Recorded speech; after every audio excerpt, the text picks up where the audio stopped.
오늘 말씀의 제목은 똑바로 바르게 진실하게 시편 15편의 말씀입니다. 학자이자 목사님이었던 유진 피터슨 이분이 번역한 메시지 성경이 있습니다. 오늘날 성도님들이 좀 더 성경을 잘 이해하도록 의역을 해서 번역을 했습니다. 한마디로 잘 이해할 수 있도록 상상력을 좀 많이 추가해서 사람들이 잘 이해할 수 있도록 번역을 했습니다. 그래서 사실은 오해나 논란이 있기도 합니다. 이렇게 정말 현실감 있게 번역한 메시지 성경 오늘 15편은 이렇게 번역이 되어 있습니다. 제가 읽어드립니다. 하나님, 당신 계신 곳에 초대받아 함께 저녁 식사를 할 자가 누구입니까? 어떻게 해야 우리가 주님의 방문객 명단에 오를 수 있습니까? 똑바로 걷고 바르게 행동하며 진실을 말하여라. 친구에게 해를 끼치지 말고 이웃을 탓하지 말며 비열한 자들을 경멸하여라. 손해가 나더라도 약속을 지키고 정직하게 살며 뇌물을 받지 마라. 이렇게 살면 주님 눈밖에 나는 일 결코 없으리라. 오늘 15편의 내용이 조금 감이 오시죠? 1절에 다윗은 이렇게 하고 있습니다. 궁금증이 있습니다. 어떻게 하면 하나님께 기쁘게 초대받아서 풍성한 저녁 식탁에 앉을 수 있을까? 어떻게 하면 내가 하나님의 그 풍성한 자리, 식사의 자리에 방문객 명단에, 초대 명단에 올라갈 수 있을까?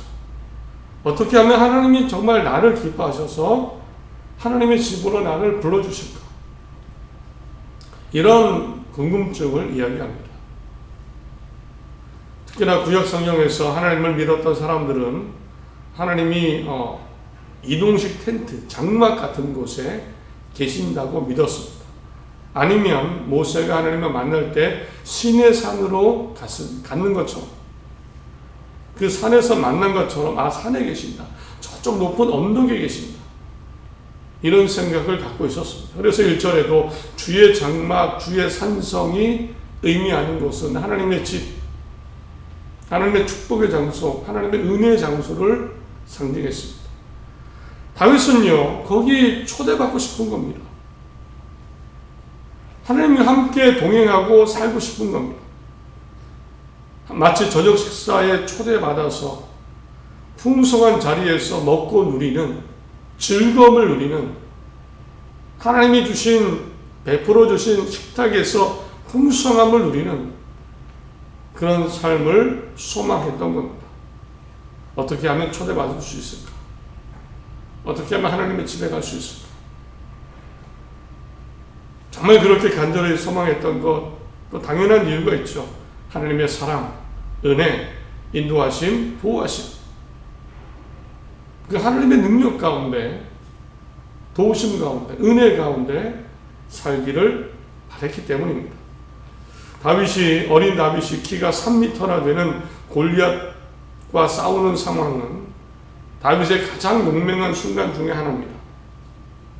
다윗이 그때는 너무 어려서 어른들이 쓰는 칼과 갑옷이 잘 맞지 않았습니다. 거추장스러웠습니다. 결국 다윗이 골리앗 장수와 싸우기 위해서 들고 나간 것은 지팡이와 시냇가에 가서 주워온 돌멩이 5개, 물매가 전부였습니다. 이것을 들고 진짜로 무게만 해도 5kg가 나가는 그런 칼을 들고 있는 골리앗과 대결하고 싸운 겁니다. 이 자신감, 이 확신, 어디서 나온 걸까요? 오늘 말씀이 알려줍니다. 어떻게 하면 하나님의 집에 초대될 수 있을까? 어떻게 하면 하나님의 은혜 속에 살 수 있을까?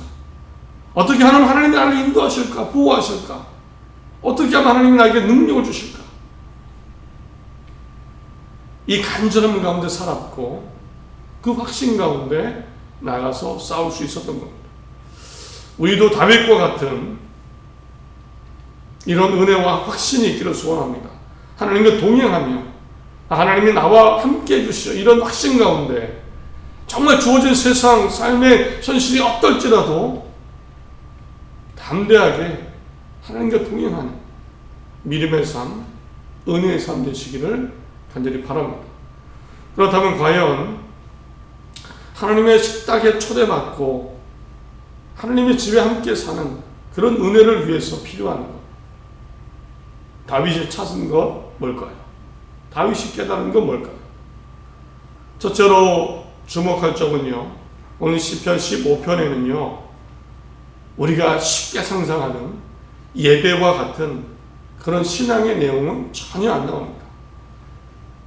쉽게 하나님과 동행하고 하나님과 함께 살기를 원하면 예배드려라, 하나님을 섬겨라, 하나님께 기도해라, 이렇게 말하지 않습니까? 맞는 이야기입니다. 하나님과 동행하고 하나님의 기쁨이 되기 위해서는 하나님을 잘 섬겨야 됩니다. 존경하고 두려워할 줄도 알고 기도도 하고요, 예배도 드리고 찬양도 드리고 그러는 겁니다. 그런데 오늘 시편에는 다윗이 말한 오늘 고백에는 어떻게 하나님의 집에 갈 수 있을까? 이 내용이 너무나 전혀 나오지 않습니다. 왜 그럴까요? 이유는요, 너무나 당연한 것이기 때문에, 너무나 하나님을 섬기는 것, 찬양하는 것, 믿는 것 당연한 것이기 때문입니다. 구약시대 사람들의 신앙을 보면 믿는다는 것은 곧 섬기고 예배하는 거였습니다. 내가 선택하고 믿으면 예배하고 섬기는 겁니다. 이게 믿는 겁니다. 심지어 누가 우상을 섬겨도요, 우상신에게 예배하고 섬기는 겁니다. 그게 믿음이고 내가 믿는 신에 대한 당연한 모습입니다. 하나님을 믿는 이스라엘인데 바알과 아세라 우상을 받아들여서 우상을 섬겼던 아합과 이세벨 여왕이 있습니다. 하나님을 믿는 나라인데 이세벨 여왕이 이방 여인인데 결혼해 오면서 우상을 들여온 겁니다. 그리고 나라 전체의 우상을 섬기게 했습니다. 그래서 뭘 했냐면요, 바알과 아세라를 섬기는 선지자를 850명 이상이나 뽑았습니다. 이들이 하는 일은 예배하는 겁니다. 짐승을 잡아서 향기를 올려드립니다. 이처럼 구약시대는요, 내가 누군가를 믿고 어떤 신을 믿고 그 신에게 도움을 구하고 은혜를 구한다면 당연히 예배하고 섬기는 거였어요. 당연히 오늘 시편 15편을 기록한 다윗도요, 하나님을 정말 잘 섬겼고 하나님을 찬양하고 예배하기 바랬습니다. 그래서 시편이 어떻습니까? 여러 가지 악기를 만들고 찬양대도 조직하고 그 제사 예배 시간에 찬양을 올려드리고, 자기가 통일 왕이 되었을 때 가장 먼저 한 것 중에 하나는 하나님의 언약궤, 하나님의 계신다는 것을 상징하는, 하나님을 상징하는 언약궤를 다윗성으로 모셔옵니다. 그 모셔오는 과정에 그 앞에서 춤을 추지요. 하나님을 섬기고 찬양하고 하나님을 경배하는 것, 당연한 믿음이기 때문에. 그래서 오늘 시편에는 언급되어 있지 않습니다. 하나님의 집에 거하려면 하나님께 찬양해라, 하나님을 경배해라 하지 않습니다. 당연한 것이기 때문에. 기억하시기 바랍니다.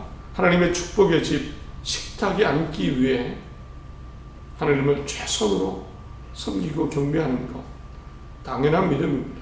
왕이었지만 그 앞에서 춤을 춘 다윗, 하나님을 찬양하고 경배하고 얼마나 사모했으면 언약궤를 자신의 성으로 모셔옵니다.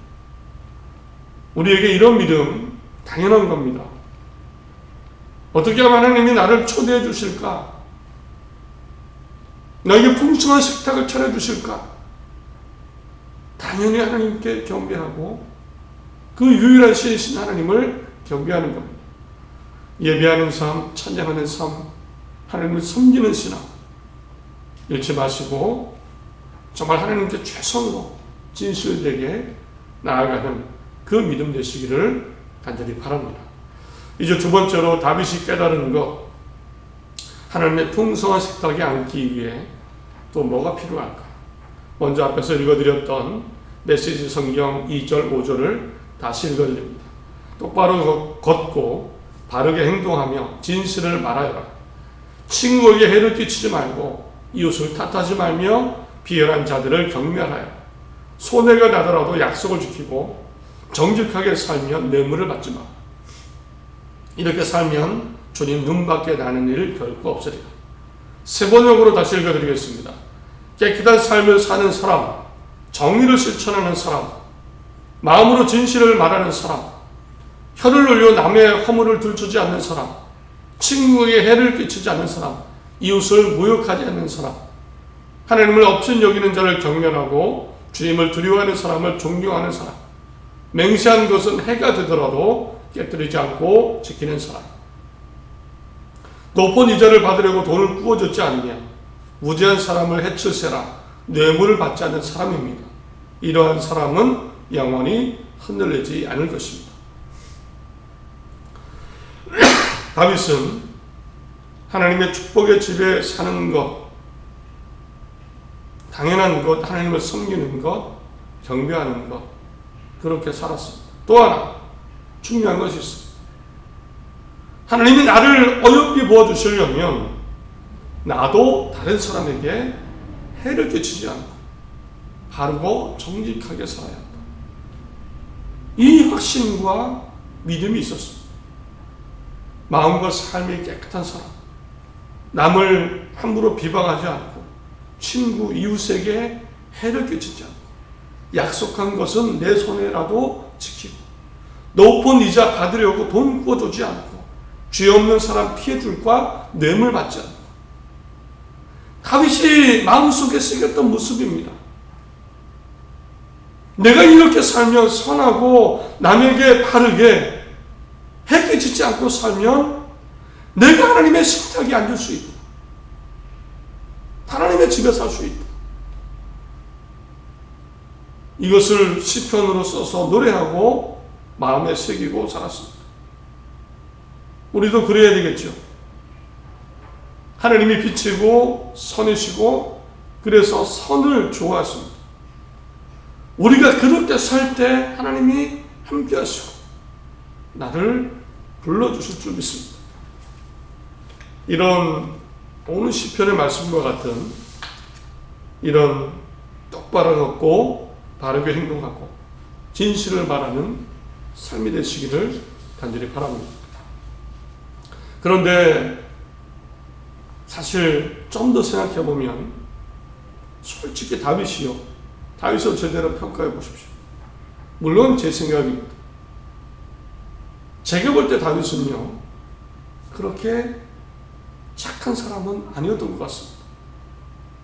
사실 다윗 사람을 많이 죽였습니다. 부정할 수 없습니다. 물론 전쟁 중에 또 하나님을 멸시하는 상황에서 그 중에 사람을 많이 죽였습니다. 사실 다윗은요 골리앗을 목 베어 죽였습니다. 사람을 죽은 게 맞습니다.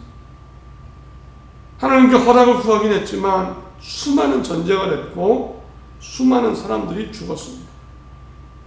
살인은 살인입니다. 오늘 시편 15편에도 거친 표현이 나옵니다. 5절입니다. 그의 눈은 망령된 자를 멸시하며, 세 번역에는 하나님을 업신여긴 자들을 경멸하며. 망령되다고 멸시하고 경멸하는 것, 사실은 매우 거친 표현입니다. 우리 이런 표현 잘 안 쓰죠. 그런데 사람을 죽여본 다윗에게 이런 표현은 아주 약했을 겁니다. 애교 수준입니다. 사실 다윗은요 남에게 해를 끼치지 말라고 하는데 오늘 그것과 별개로 수많은 전쟁에 사람을 많이 죽인 사람입니다. 하나님도 다윗이 이런 모습 때문에 늘 마음에 하나님이 두셨죠. 결코 살인은 바뀌지 않는 겁니다. 그래서 하나님은요, 다윗이 평생 꿈꿔왔던 하나님, 내가 성전을 지어드리겠습니다. 성전을 짓기를 원합니다. 하나님은 허락하지 않았습니다. 이유가 너는 너무 많은 피를 흘렸다. 사실 하나님도 마음에 두셨던 겁니다. 마음에 두고 계셨습니다. 그거 좋은 일 아니다. 결코 넘긴 일이 아니다. 그런 다윗이 사람을 그렇게 많이 죽이고도 오늘 15편을 쓴 겁니다. 어떻게 보면 모순이죠. 살인을 하고도 남의 허물을 주지 않고 이웃에게 해를 끼치지 않고 고리대금하지 않고 뇌물을 받지 않는 사람, 남이 피해볼까, 이런 이야기하고 있는 겁니다. 그러면 하나님의 집에 살 수 있다. 좀 앞뒤가 안 맞는 것 같지 않습니까? 살인을 하고 남에게 해 끼치지 말고 고리대금하지 말자. 뭐가 더 나쁜 걸까요?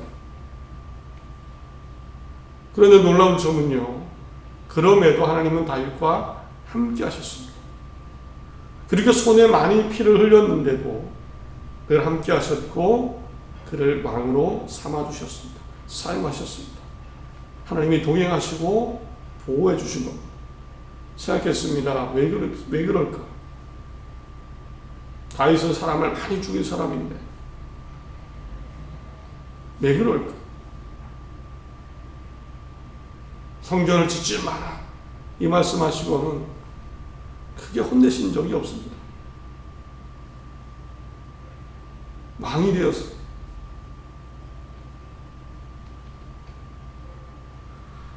곰곰이 묵상하다 이런 마음이 떠올랐습니다. 하나님은 다윗의 여건을 이해하셨다. 사실 다윗이 살던 시대는 칼을 휘두르고 활을 쏘고 사람을 죽이고 죽이는 전쟁이 빈번했던 세상입니다. 그리고 내가 칼을 들지 않으면 내가 죽고 더 많은 사람이 죽는 시대였습니다. 다윗이 골리앗과 싸우지 않았다면 전쟁은 길어졌을 거고 더 많은 사람이 죽었을 겁니다. 부정할 수 없습니다. 다윗이 잘했다는 것이 아닙니다. 그런 시대를 사는 다윗, 왕이 되고 나라를 이루기 위해서는 전쟁을 해야 됐고 칼을 휘두르고 활을 쏴야 됐습니다. 하나님의 시대적인 여건을 이해하시지 않으셨습니까? 지금은 안 되죠. 그러나 그 시대, 하루아침에 이쪽 집이 이쪽 집 때문에 다 몰살할 수 있는 그런 시대, 하나님은 이해하신 게 아닐까.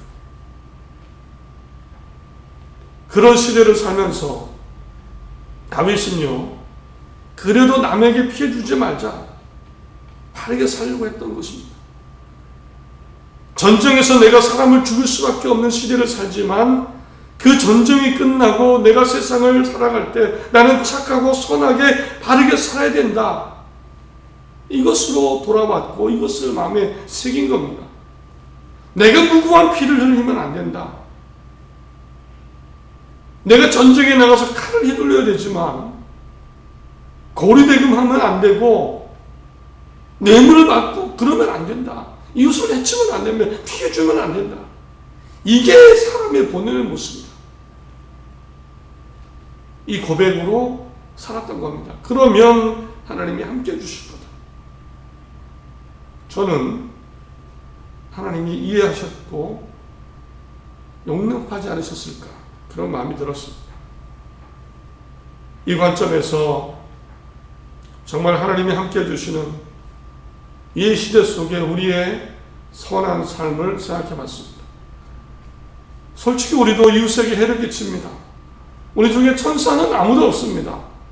우리 마음속 들여다보면 다 이기적이고요. 조금 달을 뿌리지 다 죄인입니다. 실수도 하고 잘못도 하고요. 남에게 피해를 주기도 합니다. 보이는 칼은 아니지만 우리도 칼을 휘둘 수밖에 없습니다. 경쟁해야죠. 이겨야죠. 살아남아야죠. 내가 가게를 하면 우리 가게가 잘 되어야 됩니다. 그런데 우리 가게가 잘 된다는 것은 손님을 데려온다는 거죠. 남의 가게 손님은 줄어든다는 얘기입니다. 사실은 그렇습니다. 내가 취업을 합니다. 내가 최종 합격을 했습니다. 내가 대회에서 이겼습니다. 그러면 누군가는 떨어지고 실패하고 지고 그 중에는 손해가 된 사람도 있을 겁니다. 우리는 보이는 칼은 아니지만 어쩔 수 없이 칼을 들고 살아야 됩니다. 요즘 버스나 지하철은 제가 잘 안 타는데요. 한 5, 6년 전만 해도, 코로나 전만 해도 가끔씩 이용을 했습니다. 그리고 그 전에도 많이 이용했죠. 그런데 30대쯤에 또 40대 초반까지는 타면은 자리 양보할 생각도 하고 좀 마음도 느긋했습니다. 다리가 앞에도 참을만 했고. 그런데 어느 순간부터는 잘 안 됩니다. 먼저 드는 생각은 어디 자리 없나? 그리고 자리가 나면 먼저 앉을 생각부터 합니다. 나도 다리 아프고 몸이 피곤해지니까 마음이 바뀝니다. 더 선해지고 따뜻해지고 온유해지기보다는 상황을 보니까, 내 현실을 보니까 잘 안 되는 부분이 생깁니다. 단순한 예지만 우리도 세상에 이렇게 살아갈 겁니다. 어느 순간 잘 되는 것도 안 될 때가 있고요. 마음이 힘들어질 때도 있고요. 양보가 안 될 때도 있고요.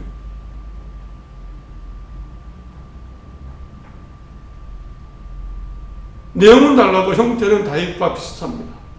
우리도 칼을 들 때가 있고 피둘러야 하는 세상.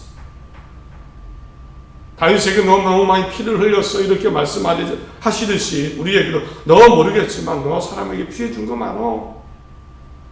내가 볼 때 마음에 안 드는 것도 많어. 라고 하실 겁니다.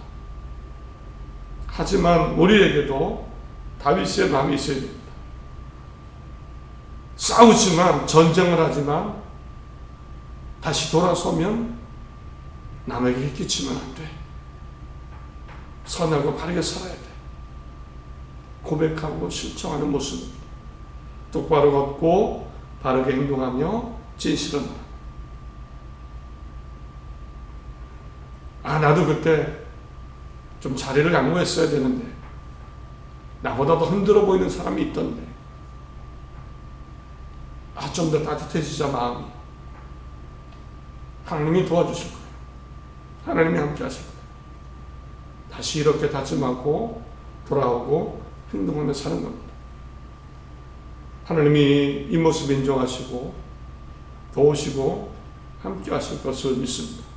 가정에서 사랑, 희생, 따뜻하게 사십시오. 교회에서 선함과 온유함, 따뜻함으로 사십시오. 세상에서 선한 이웃이 되고 좋은 사람으로, 따뜻한 사람으로 다시 돌아오십시오. 다윗처럼 하나님의 집, 하나님의 식탁에 초대받는 은혜를 그리고 소망하시기 바랍니다. 하나님이 기뻐하시면, 어여삐 여기시면, 자비로 여겨주시면 하나님의 은혜의 자리에 함께 하게 될 것을 믿습니다. 하나님을 잘 섬기시며 치열한 세상을 살지만 바르고 선하게 사랑을 잃지 말고 살아서 하나님의 풍성한 은혜의 식탁이 함께하는 그런 놀라운 우리의 은혜의 삶이 되시기를 간절히 바랍니다.